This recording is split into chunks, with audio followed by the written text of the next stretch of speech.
그러니까 원인과 결과와 원인과 결과는 항상 아까 일체유심조의 그 이치에 따라서 내가 그 결과를 어떻게 받아들이느냐, 어떻게 수용하느냐에 따라서 또 다른 원인이 생긴다. 또 다른 결과가 생긴다. 이 말이에요.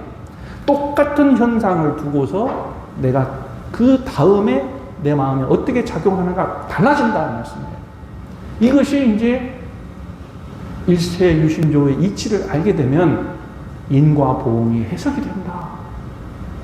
내 마음 먹은 대로 결과가 나타나고 그 결과를 내가 어떻게 마음을 먹느냐에 따라서 또 결과가 달라지는 것이니 이것이 바로 일체유심조의 이치를 알게 되면 인과 보응의 이치까지도 깨치게 된다.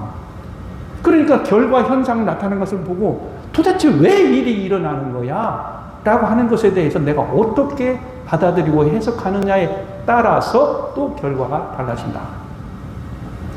오늘 신타원님께서 우리 교모들이 겨울에 눈을 많이 치우고 힘들다, 고생한다 라고 하는 그 이제 소식을 알고 아드님한테 야야, 교모님들이 고생하신단다. 그 바람 확 불어보는 송풍기 하나 사다 드리면 좋겠다. 그래가지고 이제 신타원님이 아드님한테 그걸 사오라고 시켰대. 아, 근데 가는 도중에 자동차가 사고가 나버렸다며. 오늘 말씀 드렸는데. 근데 차는 그 차 고쳐 쓰기는 어렵대. 근데 몸은 하나도 안 다치셨대.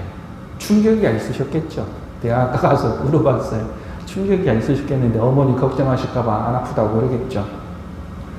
충격은 있으실 것 같은데 그래서 좀 치료 좀 받으시자고 그랬더니 자, 이 결과를 어떻게 해석해요? 어떻게 받아들여요? 이미 일어난 사건, 사고에 대해서 어떻게 받아들일까요? 신타원님 하신 말씀이 내가 기도를 하니 사은님 덕분에 몸을 안 다쳐서 다행이다. 이걸 감사로 돌리는 거 아니겠어요? 이만큼 신앙생활을 하셨는데 그 맛을 그렇게 마음으로 못 돌리진 않으시겠지만 어찌 이런 일이 일어난다냐, 재수없다, 등등등 이제 부정적으로 생각하면 교당도 싫고 신앙 수행도 다 도라무탕을 무너지고 아들한테도 미안하고 이제 다 모든 것이 이제 막 더 아파. 이제 그 사고로 인해서 가정을 하자면 이것이 이제 결과를 어떻게 받아들이느냐 이래서 이제 일체유심조 인과 보응되는 그 이치와 불생불멸의 진리를 알게 되면 거기에서 모든 것이 감사로 돌아진다라는 것이에요. 불행하다고 있어질 수 있는 그것을 돌려서 감사로 돌릴 수 있고 감사한 일이 생기면 또 감사한 일로 돌리고 그래서 이 마음 공부를 해서 일체유심조의 이치를 알고 인과 보응의 이치를 알고 변함이 없는 불생불멸의 진리를 알게 되는 사람은 항상 매사에 감사가 떠오를 수밖에 없다는 것입니다. 역으로 말씀드리자면 그걸 감사로 돌려야 또 감사가 생성이 되는 거죠. 감사로 받아들였을 때 또 감사의 결과가 나오는 것이고 감사의 인연이 생기는 것이고 감사의 일이 나한테 다가오는 것이다 이 말씀이에요. 그렇기 때문에 인과의 이치에 따라서 우리가 감사 생활을 하느냐 못하느냐 이것이 이제 우리의 마음에 깨침이 있다는 말씀이에요. 조금 이제 실례로 어떤 사람이 나에게 아주 거친 말을 해요. 나한테 거친 말을 해. 듣기 싫은 말을 해. 짜증나는 말을 해. 그러면 A라고 하는 사람은 만약에 저 사람 나한테 듣기 싫은 말 하네. 그러면 그 사람하고 관계가 좀 멀어지죠. 그런데 이제 B는 어떤 사람은 저 사람 되게 힘들어서 저런 말 하는가 보다. 그렇게 해석을 해. 그러면 그 사람이 연빈의 정이나 힘들어서 그런가 보다. 저렇게 말하는 게 얼마나 괴롭고 힘들면 그럴까. 우리들한테 저런 말 할까. 이런 마음을 먹으면 우리 마음은 이제 어떻게 돼요? 요즘 뭐 힘든 일 있어? 내가 저 사람이 거친 말을 해서 내가 듣기 싫고 거북하는 것이 넘어가는 거예요. 그냥 넘어가. 관계가 없어. 저 사람이 힘든가 보다라고 이 연민과 애민의 정이 나오는 거라 이 말씀입니다. 이때 이제 우리가 내가 듣기 싫은 말, 상대방이 내가 원하지 않는 그 행동이 보일 때 내 마음이 두 갈래 중에 어떤 것을 선택하느냐? 내 입장만 생각하느냐?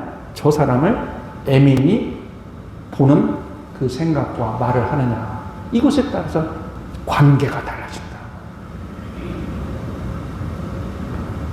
남편이 좀 술 좀 많이 먹고 자주 먹으면 어때? 여러분들 어쩔 수가 없다 영화 보셨어요? 어쩔 수가 없다 영화 보신 분, 영화 보신 분 한번 손 들고. 많이 안 보셨네. 제가 빨리 봤네. 지금 지난주 목요일날 넷플릭스에서 방영한다고 해서 기다렸다가 금요일날 제가 봤는데 25년간 그 전문 제지 공장에서 일을 하던 사람이 실직을 당했어요. 고용 해고를 당했어요. 그래갖고 그와 똑같은 비슷한 회사에 취직만 하려고 맨날 기다리고 있어. 이력서 써내고 경력서 써내고 기다리고 있어요. 근데 부인은 애가 달아. 언제? 그 다시 취직해봤자 몇 년 근무 못하고 또 이제 정년퇴직 당할 텐데, 우리 친정에서 당신에게 준 그 재산 가지고 또 당신이 좋아하는 그 수많은 그 앨범 가지고 음악 카페 다방하면은 당신 그것이 제 인생, 제 2의 인생을 살 것인데 왜 이렇게 제지 공장만 자꾸 고집하고 그렇게 기다리고 있느냐. 부인이 막 자꾸 재촉을 하거든. 근데 이 남자는 나는 어쩔 수가 없어. 나는 이 제지 공장만 다녀야 돼. 그러고 있단 말이야. 그래서 나중에 이제 아주 재밌는 광경이 나타나는데, 부인이 하고 싶은 말, 즉 말하자면 남편이 부인의 말을 들어서 그렇게 전직을 했으면 좋겠다라고 하는 이 말이 먹혀들이지 않는 것을 막 서로 막 아우성을 쳐. 안 돼, 나는 어쩔 수 없어. 나는 제지 공장의 사람이야. 당신은 좀 그 지금 실직을 당한, 해고를 당한 이 현실을 좀 제대로 좀 받아들여. 라고 부인이 그렇게 강조를 한단 말이에요.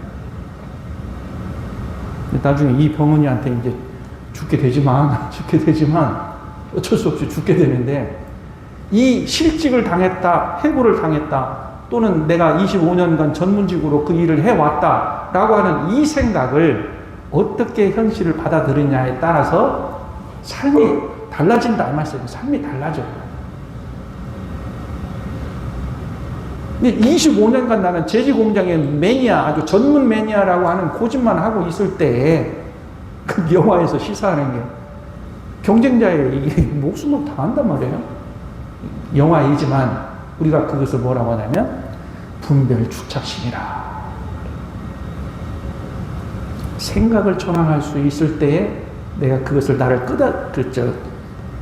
강력하게 끄집어 당기는, 그것에 우리가 얽매여 있을 때 일체 유심조의 이치를 적용하지 못하는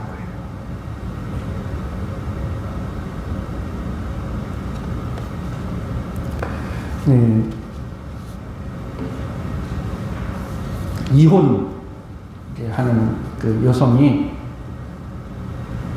남편에게 이제 이혼 수속을 다 받고 나서 한 일주일이 지나고 나니까 남편은 평상시 부인한테 무슨 말을 했냐면, 그딴 일 가지고, 그 정도 일 가지고 이렇게 화를 내냐고 부인한테 자꾸 뭐라고 했어요.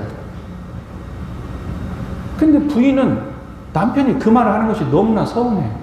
나는 이걸 가지고 화가 날 수밖에 없어.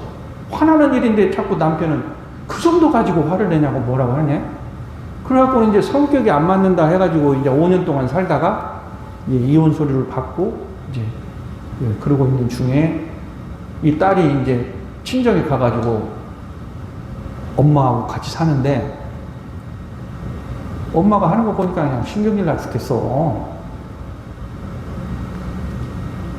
엄마가 이제 다쳐가지고는 새벽에 우유 배달을 가셔야 되는데 못 가는데, 대신 이제 이혼을 한 딸이 엄마 대신에 이제 새벽 우유 배달을 갔다 와. 어머니 모시고 또 병원도 갔다 와. 바빠. 이혼을 했어도 바쁘게 살아. 그런데 어느 날 엄마가 쪽파를 이만큼 사갖고 왔어. 딱 보니까 이 딸이 신경질이 확 나는 거야. 쪽파를 엄마가 사갖고 온 것이. 엄마는 나하고 상의 필요도 없이 왜 이렇게 쪽파를 많이 사갖고 와? 엄마는 생각할 때, 아니 쪽파 사는데 왜 너한테 허락을 맡아야 되냐? 또는 그런 일 가지고 그 화를 내냐? 그 소리를 딱 듣는 순간, 남편한테 그 소리를 딱 들은 거예요. 들은 말이 있잖아요. 남편이 똑같이.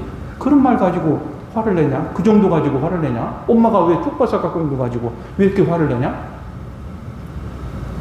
이 사람은, 아니, 엄마는 내가 지금 엄마한테 내가 이제 병원도 데려다 줘야 되지, 새벽에 우유 배달도 가야 되지, 내가 그냥 시간이, 바빠. 4시간 좀 확보를 해야 되는데, 엄마가 이렇게 쪽파를 많이 사갖고 와버리면, 결국은 나랑 같이 따듬어야 되지 않느냐. 결국은 나한테 쪽파 따듬으면서 같이 4시간 같이 해야 되면서, 왜, 당신 딸의 그 시간 물어보지도 않고 생각하지도 않고 그냥 무작정 사왔느냐. 그러니까 막 엄마한테 화를 낸단 말이야. 이 엄마는 세상에 참 딸년이 말이야 무슨 이런 거 가지고 엄마한테 뭐라고 하네? 이 엄마가 또 그런단 말이에요. 그러니까 이제 이 여성이 생각할 때 엄마한테 똑같이 들은 거예요. 남편한테 들은 줄 똑같이 들었어. 이런 일 가지고 신경질을 내냐. 그러고 보니까 내가 무슨 일에 대해서 화를 낸다라고 하는 것이 항상 그렇다.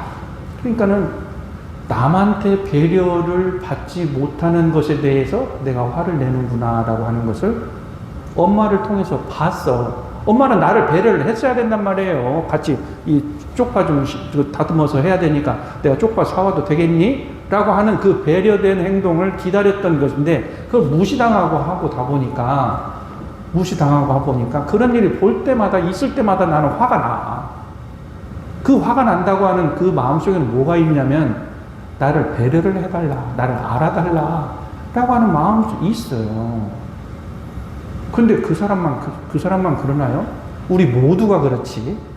나를 존중해주고 내 의견을 받아들여주고 상의해주고 그러기를 원하는 마음은 누구나가 다 있기 때문에 그것이 원만하게 되어지지 않았을 때 사람은 화가 나고 서운하고 그런다 이거죠. 누구나 똑같은 마음이기 때문에 그것을 알고 나서 이제 전 남편한테 전화를 걸어서 미안해. 이미 이혼 서류 이제 찍었지만 미안해 하는 그 순간부터는 내 마음속에서 내가 나를 존중받고 싶고 배려받고 싶다고 하는 그 마음이 있었기 때문에 엄마가 쪽파 사온 것도 화가 나고 남편이 뭐라고 한 것도 화가 나고 이것이 내 마음의 원인이 있구나. 그래서 모든 것은 내 마음이 원인이라고 하는 거예요. 내 마음의 작용이 원인이라고 하는 것이기 때문에 마음 공부는 내 마음을 찾는 거예요. 내가 어떤 마음을 가지고 있었고 어떤 마음을 해석을 했고 어떤 행동을 했기 때문에라고 하는 나에게 모든 것이 원인이 있어요. 내 책임과 변명으로 다 뒤집어 쓰는 것이 아니라 그렇게 이 세상이 돌아간다는 거예요. 내 마음을 벗어나서 이 세상은 존재하지 않는다라는 이 이치를 알아가는 거예요. 이것이 이제 일체유심조의 뜻을 아는 것이고 이 일체유심조의 뜻을 알게 되면은 그 마음이 일어나는 근본적인 성품 차이, 그것은 불생분별의 차이. 그리고 어떤 현상이 나타나는 것을 내가 어떻게 생각하고 해석하느냐에 따라서 또 다른 원인과 결과로 나온다고 하는 것을 인과 보험의 이치까지 깨닫는 것.